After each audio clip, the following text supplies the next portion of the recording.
Boston College has one commitment, and they don't have their quarterback for the class of 24. There's a few names out there. I've made my crystal ball pick on 247, but there's another name to watch for, and he had an absolutely huge weekend. I'll explain why on today's show. You are Locked On Boston College, your daily podcast on the Boston College Eagles, part of the Locked On Podcast Network, your team every day.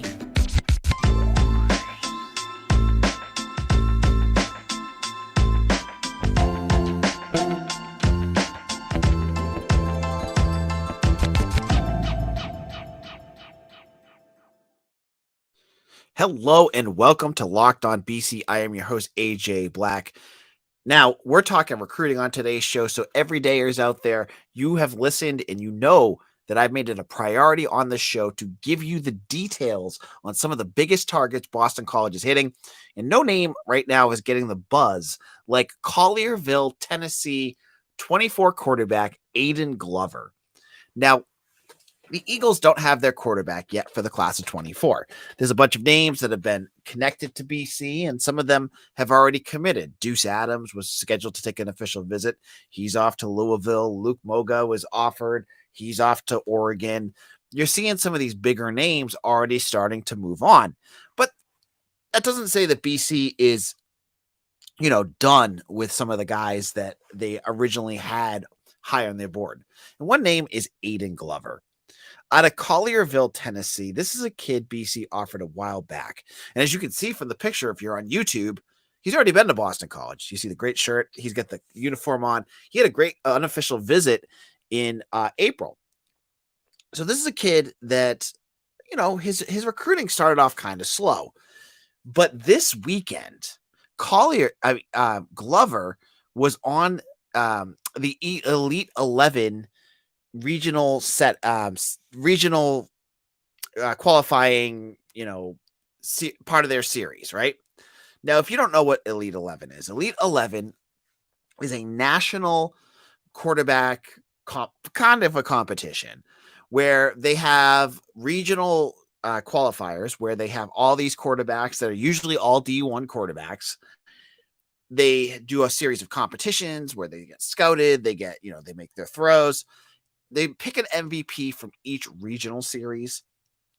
They go to a final along with some at-large bids, basically, as if you want to call it that also don't win the MVP of their regional, but they also get to go along.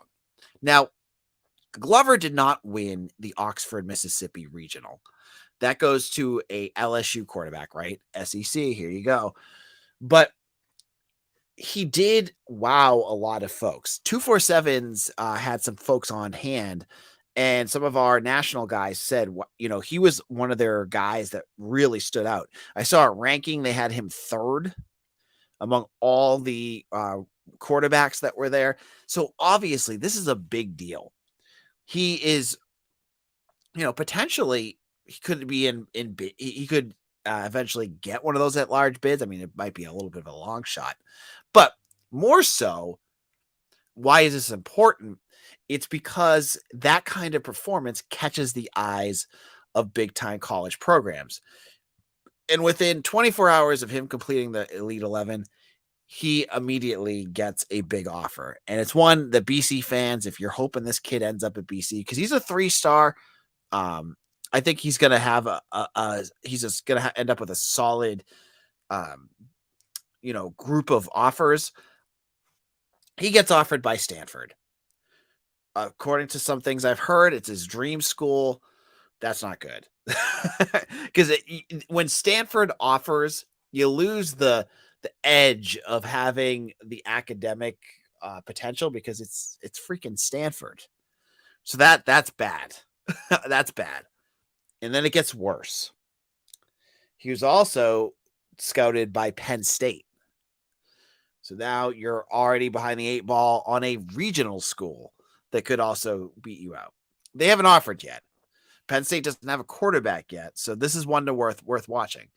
But I say this because there's lots of recruits that BC offers that end up getting, flooded with big time offers, and then that you never hear of them again.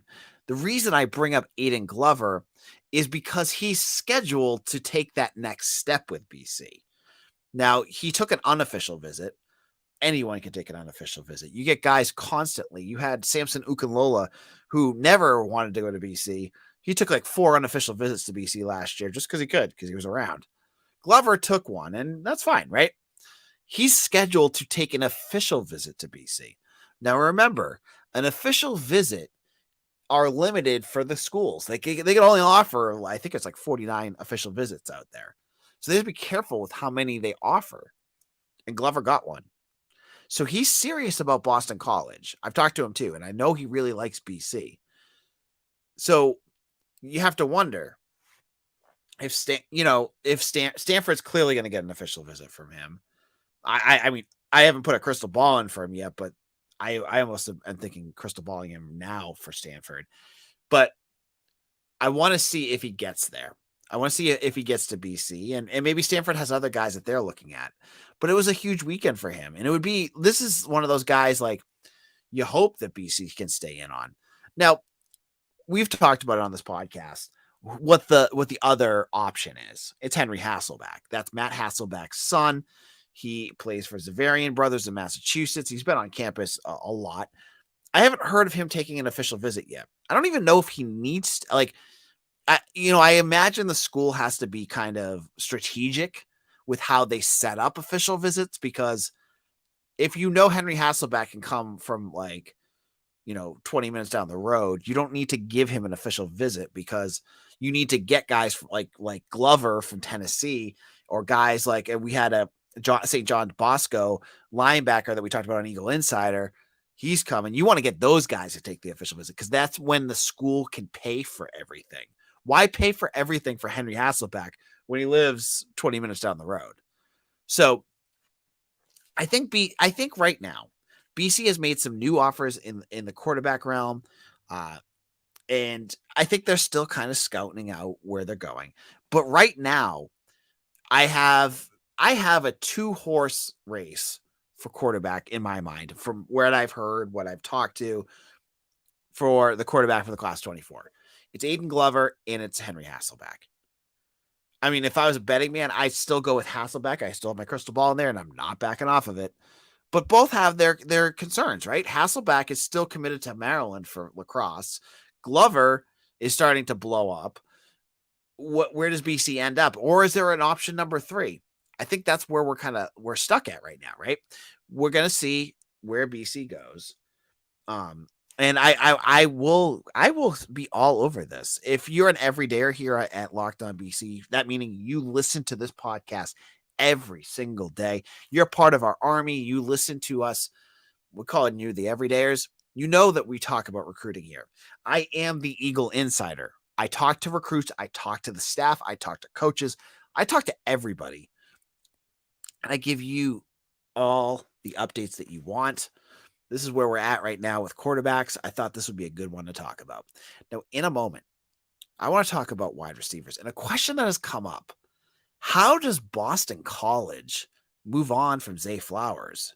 We'll get into that in just a moment. But before we do that, I want to tell you about our friends over at FanDuel. Make a fast break to FanDuel during the NBA playoffs, because right now, new customers can get a no-sweat first bet of up to $1,000. That's $1,000 back in bonus bets if your first bet doesn't win. Now, if you're listening today, the Celtics are about to play the 76ers. Do you think the Celtics are going to be able to get themselves back together? Or was that dramatic loss the end of the green team? You can get over to FanDuel and get all over that. There's no better place to bet all the playoff action than America's #1 sportsbook. Visit FanDuel.com/lockedon and get a no-sweat first bet of up to $1,000. That's FanDuel.com/lockedon. FanDuel, the official sports betting partner of the NBA. This is Locked On BC, AJ Black, and we are talking about football. It's what we always talk about here. Folks have asked me, what's this podcast about? I give you 3 things. These are the 3 major focuses of Locked On BC. Football, number 1. Basketball, our second. And recruiting. Those are the things that I dive into with the majority of our topics, because that's what I know best. That's the stuff that I, as the publisher of Eagle Insider, put the most of my focus on. Everything else I do talk about in our third segment a lot. And we'll get into the third segment about a little baseball, a little women's lacrosse. I don't deny these things. I don't leave them out, but it's not the focus of our show. Now, over the last week and a half, you've heard all the great stories of Zay Flowers. Heck, I got to say, he looks great in a Ravens jersey, even though I'm a Pats fan, and I hate saying it. And I'm sure Mitch, as a Steelers fan, it would kill him to say that too. But the question that comes out of that, I heard on the Cover 3 podcast with Bud Elliott. Now, Cover 3 podcast is part of the 247 network. I'm going to have Mitch on there. Mitch is going to, he's going to run that for me. He's going to go on with Bud and talk about BC, but I heard Bud talking about it, and he wanted to say, how does Boston College move on from Zay Flowers? How is this offense going to be impacted without the greatest wide receiver in Boston College history? And I think that's a fair question to ask. And I don't think there is an easy answer. There's no way that BC can immediately go out there and say, we have a guy that is as impactful as Zay. I mean, Zay, when I was talking to Mitch about this, he was saying there's guys out there that are faster than Zay, but Zay has the uncanny ability to get into that next gear and absolutely embarrass other cornerbacks, because he can go from 0 to 60 in a split second. And that's what makes him special. And his ability to run routes is second to none. So where does the production go? How does BC move on from this? Well, first of all, I don't think the absolute need to have a guy like Zay will be there, because they should, and this is the key of this year, they're going to be able to run the ball. I think that's going to be key, because if you can balance your offense, which is what Hafley has said all 4 years he's been here, he wants to have a balanced pro-style offense. Last year, you couldn't do that because you had no running game whatsoever because the offensive line was terrible. I think that'll be back. I think they will be able to run the football, and that will be a piece. And that will keep more defenses more honest, because Zay did what he did when defenses knew that BC couldn't run the ball, and they could barely pass it because they just get it to him and he could do whatever he could do. Your hope is that everything else will be more aligned so that it's not so star focused. It's much more spread out. It's much more talent diverse, with guys like Alex Broom, guys like George Takis, and then the wide receivers all being able to add more to what you could do. But I do think BC has a star in the making, and one that I think BC fans are going to fall in love with 1 year. And that's the guy on your screen if you're following us on YouTube, Ryan O'Keefe. Ryan O'Keefe is a guy that had, I think, 160 catches over the last 2 years for UCF. He has, and I heard Bud bring this up when he was talking about Zay. He said Zay, obviously was electric. O'Keefe has better speed. He thinks that Ryan O'Keefe is faster. Now, that being said, I'm not saying that speed is everything, because we all know you can be the fastest guy in the room, but if you can't, physically shake off a cornerback, you can't make cuts, you've got bad hands, that doesn't mean anything. But I think Ryan O'Keefe is coming to Boston College from a gimmicky college offense from Gus Malzahn at UCF to a pro-style offense that's setting him up for the NFL. He's going to want to showcase this. It is a big year for a guy that has a ton of speed and talent. And I think, he's averaging 75 catches a year. That's more than what Zay had. That's about what Zay had last year. He's got 12 touchdowns over the last 2 years. It's just going to be if Moorhead or Castellanos can get him the ball. But I like that. I think he is not going to, I don't think it's fair to compare Ryan O'Keefe to Zay, even though they're both going to wear number 4. But I think he's going to do some things that are really good. And what I think is around him, he's going to have some talent that are going to do some things as well. Joseph Griffin, who had surgery this spring, so he didn't see either of these guys. Ryan O'Keefe, I think, played like 5 snaps in the spring game. I blinked and didn't even see him, but halfway after the game when we were talking to him, said he did play. I didn't notice it. O'Keefe didn't play at all. I mean, Griffin didn't play at all. So you get Joseph Griffin, you have Ryan O'Keefe. You have Dino Tomlin, who Moorhead really likes. I think you have more diverse talent this year right off the bat, along with everything else around them, that it won't give you the star power that you had with Zay. Like, you don't have I mean, Ryan O'Keefe, I think, is going to get up there in terms of talent. Like, is there a potential that Ryan O'Keefe could have the second best year in BC history? I think so. I mean, Alex Amadon had a really good year, and we've seen guys like, Andre Callender and, Calvin Martin and guys like that do big things too. But I think he could be as good as some of those guys. I think he could be up for a really, really big year for BC. And I know the staff is really high on him too. So I'm really excited to see what he can do. So I think Ryan O'Keefe, we're going to watch this. We're going to see what he can bring to BC. And then some of the guys around him, if they take that step up, you're not going to have the elite catch. You're not going to have the transcendent talent of Zay Flowers, but you're going to have good players. And you're going to have Ryan O'Keefe, who I think could really step up and do more. So we'll wait and see. And in our final segment, we're going to step away from football for a moment here. We're going to look at baseball. We're going to look at lacrosse, talk about all the news going on with those two programs.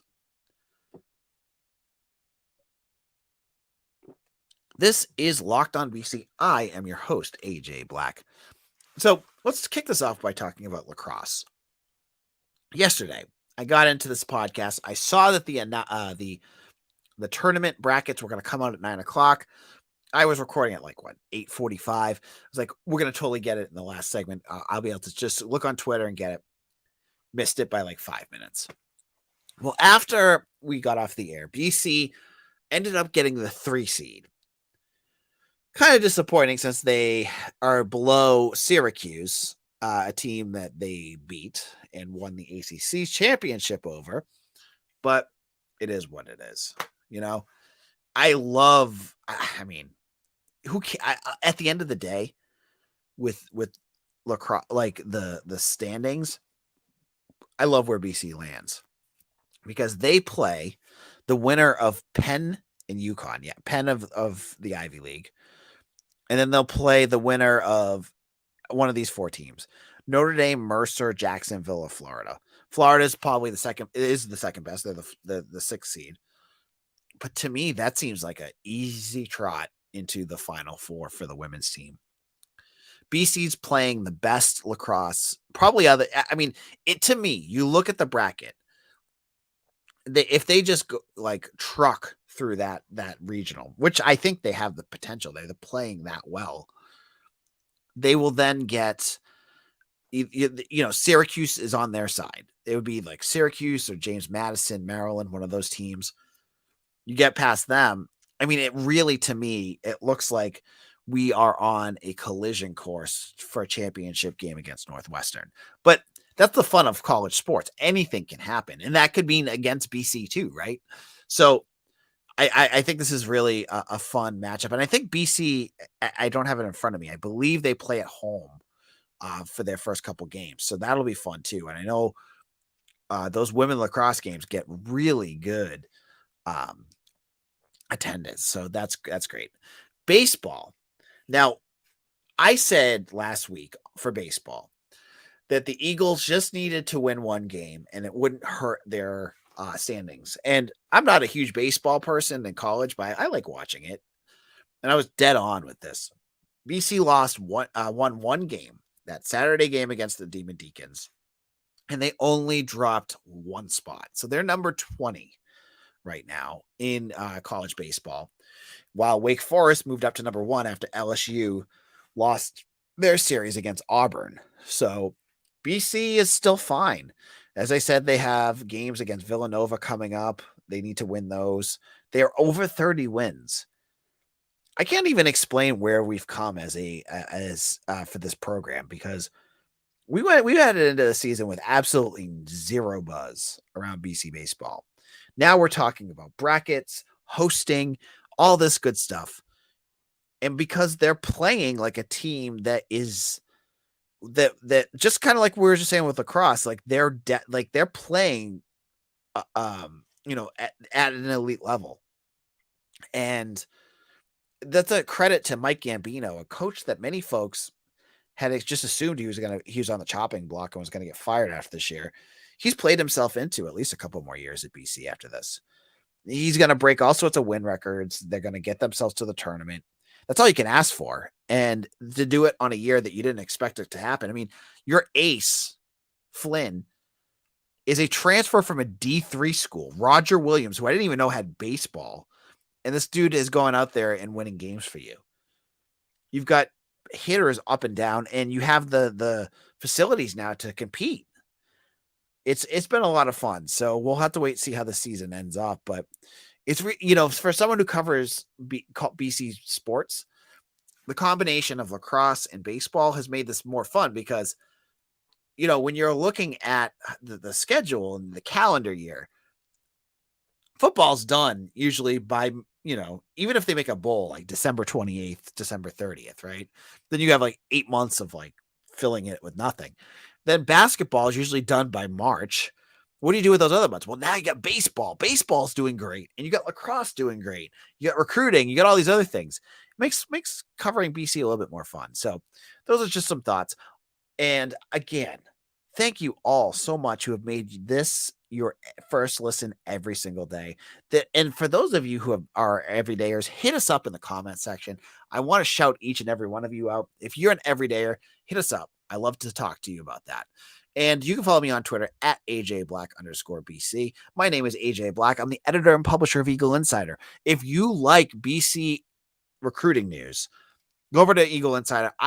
There's like so much content up right now with premium content and good stuff. You can get in and become an Eagle Insider. It costs a cup of coffee a month, but I am busting my chops to give you the best stuff out there. Thank you all so much. I'll see you again for Wednesday's show. Take care, everyone.